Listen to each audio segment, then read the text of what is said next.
Hi viewers, welcome to our channel. ప్రస్తుతం మనతో పాటు సీనియర్ జర్నలిస్ట్ దాము బాలా సార్ ఉన్నారు. వాడితో మాట్లాడదాం. నమస్కారం సార్. సార్, చంద్రబాబు గారు పద్మ వ్యూహంలో జగన్మోహన్ రెడ్డి గారు ఇరుక్కున్నారు అంటున్నారు సార్. చంద్రబాబు గారు అటు మోదీ గారు సపోర్టు జగన్ గారికి దక్కకుండా చేస్తున్నారు, ఇండియా కూటమిలో ఈయన చేరకుండా కూడా చేస్తున్నారు అని అంటున్నారు. మరి ఇది ఏ విధంగా ఆయన చేయగలుగుతున్నారు? మరి దీని నుంచి పద్మ వ్యూహం నుంచి జగన్మోహన్ రెడ్డి గారు ఏ విధంగా బయటపడతారంటారు సార్? జగన్ తన సిద్ధం సభలో అనేకసార్లు చెప్పాడు. ఇదేంటంటే వాళ్ళ అందరూ కలిసి ఒక పద్మవ్యూహాన్ని పన్నుతున్నారు. ఆ పద్మవ్యూహంలో ఇరుక్కోవడానికి నేను అభిమన్యుని కాదు, అర్జునుడిని, మీరు కృష్ణుడు, ప్రజలందరూ కృష్ణుడు, ఈ సింబాలిక్ ఇది తీసుకొచ్చాడు. సో కానీ ఇవాళ ఏమైందంటే అతను ఏదైతే అర్జునుడు అన్నాడో అతను అర్జునుడు కాదు, అభిమన్యుడు అని మళ్ళీ ఒకసారి చంద్రబాబు ప్రూవ్ చేస్తున్నాడు. సో చంద్రబాబు జగన్ చుట్టూ ఒక పద్మవ్యూహాన్ని పన్నుతున్నాడు సైలెంట్గా. చాలామందికి అర్థం కాని ఏంటంటే జగన్ ఇప్పటికీ ఎందుకు అరెస్ట్ చేయలేదు, ఎందుకు ఇప్పటికే వాళ్ళందరూ తొక్కేయలేదు, ఈ ప్రెజర్ చంద్రబాబు మీద ఉంది. కానీ చంద్రబాబుకు తెలుసు ఈ టైమింగ్ అనేది ఇంపార్టెంట్ రాజకీయాల్లో. టైమింగ్ ఒకటి, ప్రత్యర్థి ఎత్తుల్ని 10 ఎత్తుల్ని ఊహించగలగాలి. ఒక చెస్లో ఎలాగైతే 10 ప్రత్యర్థి ఎత్తుల్ని ఊహించి ముందుగా దానికి ప్రిపేర్ అవ్వాలి. ఇతను ఏం చేస్తే మనం ఏం చేయాలి, తర్వాత మనం అది చేస్తే అతను ఏం చేస్తాడు, అది చేస్తే మనం ఏం ఎత్తేయాలి, మనం వేస్తే అతను ఏం ఎత్తేస్తాడు, ఎంతవరకు అతను వెళ్ళగలడు, ఇవి స్టడీ చేయాలి. ఇది చంద్రబాబు చేస్తున్నాడు. చంద్రబాబు జగన్ని కంప్లీట్గా స్టడీ చేస్తున్నాడు. దానికి సంబంధించి ముందుగానే కొన్ని క్యావియేట్ అంటారు మామూలుగా లీగల్ భాషలో, అంటే అడ్డుకట్ట అంటారు మన రూరల్గా, అడ్డుకట్ట వేసేస్తున్నాడు ఎక్కడికక్కడ జగన్కి పోనివ్వకుండా. జగన్ ముందు 2 ఆప్షన్లు ఉన్నాయి. ఒకటి, మోడీ అభయం కావాలి, మోడీని శరణ్జొచ్చాలి, అది ట్రై చేశాడు. గత 5 ఏళ్ళుగా కూడా సక్సెస్ అయ్యాడు. మోడీకి కూడా జగన్ అవసరం ఉండింది కాబట్టి మోడీ జగన్ హెల్ప్ చేశాడు. ఇది కుడ్డు ప్రోకో లాంటిది, అంటే నువ్వు నాకు హెల్ప్ చేయి, నేను నీకు హెల్ప్ చేస్తా, అది సాధ్యమైంది అప్పుడు. ఇవాళ మోడీకి ఇప్పటికీ జగన్ అవసరం ఉంది రాజ్యసభలో. కానీ చంద్రబాబు దానికి ఆల్టర్నేటివ్గా నేను నీకు రాజ్యసభలో నీకు ఇబ్బంది లేకుండా నేను చూసుకుంటా, జగన్ దగ్గర కొంతమందిని చీలుస్తాను, ఇక్కడ ఎట్లాగూ బీఆర్ఎస్ నుంచి 4 ఆఫర్లు ఉన్నారు, ఇలాంటి మెకానిజం చంద్రబాబు చేయగలుగుతున్నాడు. కాబట్టి మోడీకి జగన్ అవసరం అనే దాన్ని తగ్గించేస్తున్నాడు. దీనివల్ల మోడీ హెల్ప్ చేసే పరిస్థితిలో లేదు. ఇప్పటివరకు అపాయింట్మెంట్ అడిగి 1 మంత్ పైన అయితే మోడీ ఏం పట్టించుకోలేదు జగన్ అడిగి. కాబట్టి జగన్ దగ్గర ఉన్న ఆల్టర్నేటివ్ ఏంటి, ప్లాన్ బి ఏంటి, ఇండియా కూటమిలోకి వెళ్తే కనీసం నేషనల్ లెవెల్లో మంది ఇష్యూ అవుతుంది ఇండియా కూటమిలో ఉంటే అని ఢిల్లీలో ఒక ప్రయత్నం చేశాడు. ఇది ఒక పెట్టెకి 2 దెబ్బల్లాగా. జగన్ ఏంటంటే, ఒకటి బీజేపీని ప్రెజర్ చేయడం, మీరు కానీ నాకు హెల్ప్ చేయకపోతే నాకు అనివార్యంగా నేను అలా వెళ్తానని చెప్పడం.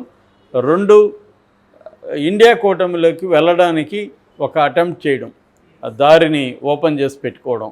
సో కొంతమంది ఇండియా కూటమిలో తన వైపు అక్కడ లాబింగ్ చేయడానికి కొంత ఏర్పాట్లు చేసుకున్నాడు. దానివల్ల దాదాపు ఏఐడిఎంకేని పక్కన పెడితే, అది ఎందుకంటే ఏ కూటమిలో లేదు కాబట్టి, దాదాపు 7 మంది పార్ట్నర్లు ఇండియా కూటమిలో ఉన్న 7 ప్రముఖులంతా కూడా ఆప్ వచ్చింది, వెస్ట్ బెంగాల్లో టీఎంసీ వచ్చింది, మన అఖిలేష్ యాదవ్ వచ్చాడు, ఇలాగా కాంగ్రెస్ తప్ప మిగతా మెజారిటీ వాళ్ళు వచ్చారు. అక్కడ ఉద్ధవ్ ఠాకరే అందరూ వచ్చారు. సో ఈ కాంటెక్స్లో ఇప్పుడు కాంగ్రెస్ ఎందుకు రాలేదనేది పెద్ద క్వశ్చన్.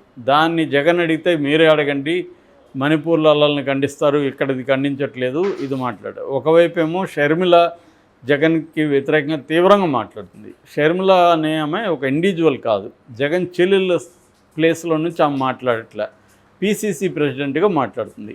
పీసీసీ ప్రెసిడెంట్గా మాట్లాడుతుంది అన్నట్టు అర్థం ఏంటి? రాహుల్ గాంధీ అలో చేస్తున్నాడనే కదా, అలో చేయకపోతే ఏం మాట్లాడుతుందా అన్నది ఇప్పుడు డౌట్.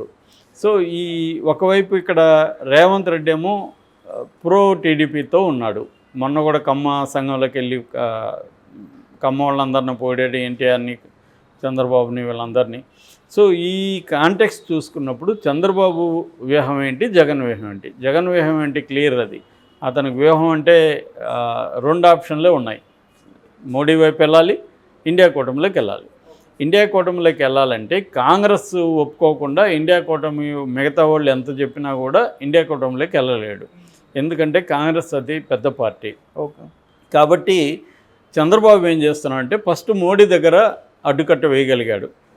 సో జగన్ దానికి అది అర్థమయ్యే జగన్ ఇండియా కూటమి వైపు వెళ్ళాలని ఒక్కొక్క స్టెప్పే వేసుకుంటున్నాడు. ఇప్పటికి కూడా జగన్ ఎక్కడ మోడీని ఓపెన్గా విమర్శించట్లేదు. అంటే ఒక పక్క ఓపెన్గా పెట్టుకుంటేనే ఆప్షన్ ఇంకో దగ్గరికి వెళ్తున్నాడు జగన్. అందుకని మొన్న వక్ఫ్ బోర్డుకు సంబంధించిన బిల్లు వచ్చినప్పుడు కూడా వీళ్ళు వ్యతిరేకించారు వైసీపీ వాళ్ళు. అది ఇంకా ఓటింగ్కి రాలే. ఓటింగ్ వచ్చి రేపు రాజ్యసభలో వ్యతిరేకిస్తే పరిస్థితి ఏంటని తెలియదు. అక్కడ వరకు జగన్ వెళ్తాడా లేదు తెలియదు. కానీ వెళ్తాను అన్న సిగ్నల్స్ బీజేపీకి ఇస్తున్నాడు. మీరు నాకు సపోర్ట్ చేయకపోతే నేను అక్కడి వరకు వెళ్తాను, నేను ఫైట్కి రెడీ. అంటే నేను డిఫెన్స్లో ఉన్నాను ఇప్పుడు, మీరు నా డిఫెన్స్కి యాక్సెప్ట్ చేయకపోతే నేను అఫెన్స్కి కూడా రెడీ, ఫైట్కి కూడా నేను రెడీ, దానివల్ల వచ్చే కాన్సిక్వెన్సెస్ కూడా నేను రెడీ అని జగన్ రెడీ అయిపోయాడు. ఎప్పుడైనా రాజకీయాల్లో ఉన్నోళ్ళు ఎవరైనా కూడా plan for the best, prepare for the worst అంటారు. ఈ సూత్రం లైఫ్లో కూడా పనికొస్తుంది. మనం ఏ పని చేసినా దాంట్లో బెస్ట్కి ప్లాన్ చేయాలి, దాంట్లో వరస్ట్కి ప్రిపేర్ అయి ఉండాలి. అంటే ఇప్పుడు వ్యాపారం చేస్తున్నాం, ఈ వ్యాపారంలో వరస్ట్ అంటే ఏంటి? మనకు ఒక 50 లక్షలు లాస్ వస్తుంది. 50 లక్షల లాస్కి మనం రెడీనా కాదా? సో దానికి ప్రిపేర్ అయ్యి నువ్వు ఆ వ్యాపారంలోకి దిగాలి. ఓకే, నేను నీకు 50 లక్షలు కానీ లాస్ వస్తే నీ జీవితమే నాశనం అయిపోయేట్టుకుంటే దాంట్లో దిగకూడదు. నాశనం అయినా పర్లేదు అనుకుంటే ప్రిపేర్ అయితే అది ఓకే. ఏదేమైనా వరస్ట్కి ప్రిపేర్ అవ్వాలి. సో జగన్ కూడా వరస్ట్ ఏంటి, జైలుకి వెళ్తాము, వరస్ట్ ఏంటి మన పార్టీలో అనేక మందిని లాక్కుంటారు, ఓకే దేవుడు ఉన్నాడు, అతను ఎక్కువ దేవుడిని నమ్ముతాడని చెప్తారు, సో దేవుడు ఉన్నాడు, దేవుడిని పెట్టినట్టు అవుతుంది అనుకుని వాటిని భరించడం. అయితే అది రాకుండా ఉండడానికి plan for the best try చేయడంలో అతనికి 2 ఆప్షన్లే, మోడీ వర్సెస్ రాహుల్. మనం వ్యక్తుల పేర్లు చెప్పుకోవాలంటే. సో ఇప్పుడు మోడీ ఏమో almost close the doors, Rahul కొద్దిగా సగం ఓపెన్ చేసి పెట్టుకొని కూర్చున్నాడు. సో రాహుల్ దగ్గరికి వెళ్ళాలా లేదా అనేది ఇప్పుడు రాహుల్ డిసైడ్ చేసే పరిస్థితి ఉంది. సో చంద్రబాబు ఏం చేస్తున్నాడంటే మోడీని కట్ చేయగలిగాడు, రాహుల్ని ఇప్పుడు కట్ చేస్తున్నాడని చెప్తున్నారు. రాహుల్ని ఎలా కట్ చేస్తాడు చంద్రబాబు అనుకున్నప్పుడు తెలంగాణ ద్వారా రాహుల్ని కట్ చేస్తాడు. తెలంగాణలో రేవంత్ రెడ్డి తనకు అనుకూలంగా ఉన్నాడు ముఖ్యమంత్రి, అట్లాగే షర్మిల కూడా తనకు అనుకూలంగా ఉంది. వీళ్ళిద్దరి ద్వారా కాంగ్రెస్కి ఎప్పుడైనా కూడా చంద్రబాబు బాగా తెలుసు, ఎవరినైనా ఒక హెల్ప్ అడగాలంటే మనం వాళ్ళకు ఒకటి ఆఫర్ చేయాలి, మనం ఆఫర్ చేయకుండా వాడు హెల్ప్ ఇవ్వడు. సో ఈ ఆఫర్ ఏంటంటే రేపు పొద్దున కాంగ్రెస్తో తెలుగుదేశం ఇక్కడ పొత్తు పెట్టుకొని మళ్ళీ కాంగ్రెస్ని గెలిపించడానికి తెలుగుదేశం ఇక్కడ హెల్ప్ చేస్తుంది. గతంలో కూడా తెలుగుదేశం హెల్ప్ లేకుండా కాంగ్రెస్ గెలిచే పరిస్థితి లేదు ఇక్కడ. అది రేవంత్ రెడ్డి స్వయంగా చెప్పాడు. తెలుగుదేశం వాళ్ళు మనకు హెల్ప్ చేశారు కాబట్టి మేము గెలిచామని చెప్పాడు. ఎందుకంటే వాళ్ళు దీంతో మెజారిటీతో కదా వచ్చారు. కాబట్టి రేపు మళ్ళీ నేను కాంగ్రెస్తో పొత్తు పెట్టుకుంటానా, లోపాయికారిగా చేస్తానా అవసరం, కాంగ్రెస్తో గెలిపించడానికి నేను ఇక్కడ మళ్ళీ ట్రై చేస్తా, నేను మోడీని డీల్ చేసుకుంటా అనేది రాహుల్కి ఒక ఆఫరు రేవంత్ రెడ్డి ద్వారా వెళ్ళింది. సో ఇటు రేవంత్ రెడ్డి ద్వారా ఆఫర్ వెళ్తే జగన్ ఏమివ్వగలడు కాంగ్రెస్కి? ఇక్కడ మనం రెండుగా చూస్తే చంద్రబాబుని జగన్ పక్కన పెట్టుకొని చూస్తే, కాంగ్రెస్ పాయింట్ ఆఫ్ వ్యూలో నుంచి చూస్తే ఈయన ఒకటి ఆఫర్ చేస్తున్నాడు. అదేంటంటే తెలంగాణలో మళ్ళీ మీకు అధికారం. ఎవరు? చంద్రబాబు. జగన్ ఏమి ఆఫర్ చేస్తున్నాడు? రాజ్యసభలో నాకు 11 మంది ఉన్నారు, వాళ్ళు ఇండియా కూటమి మద్దతు ఇస్తారు, బీజేపీని వ్యతిరేకిస్తారు. ఇక్కడ రాష్ట్రంలో కాంగ్రెస్ కమ్యూనిస్టులతో కలిసి నేను పొత్తు పెట్టుకుంటాను, నెక్స్ట్ ఎన్నికలకి వెళ్తాము, మనం ఇక్కడ గెలిస్తే మీరు కూడా ఉంటారు. ఇక్కడ ఏంటంటే వాళ్ళకి ఇప్పుడు కాంగ్రెస్కి దేశంలో 3 రాష్ట్రాలే ఉన్నాయి, హిమాచల్ ప్రదేశ్, కర్ణాటక, తెలంగాణ. హిమాచల్ ప్రదేశ్ కూడా ఊడిపోయే పరిస్థితిలో ఉంది. తెలంగాణ, కర్ణాటకలో నిలబెట్టుకోవాలి పవర్స్. కనీసం రాష్ట్రాల్లో పవర్ ఉంటే వాళ్ళకి ఫండ్కి కొరత ఉండదు. ఫస్ట్ ఆఫ్ ఆల్ ఇంకొన్ని రకాల ప్రయోజనాలు జరుగుతాయి. అందుకని ఇప్పుడు ఆంధ్రప్రదేశ్కి ఇప్పటికిప్పుడు వాళ్ళకేమి కాంగ్రెస్కో ఇండియా కూటమి వచ్చే పరిస్థితి, అక్కడ మళ్ళీ పేరుకి ఉన్నా కూడా జగనే రేపు అధికారంలోకి వస్తాడు.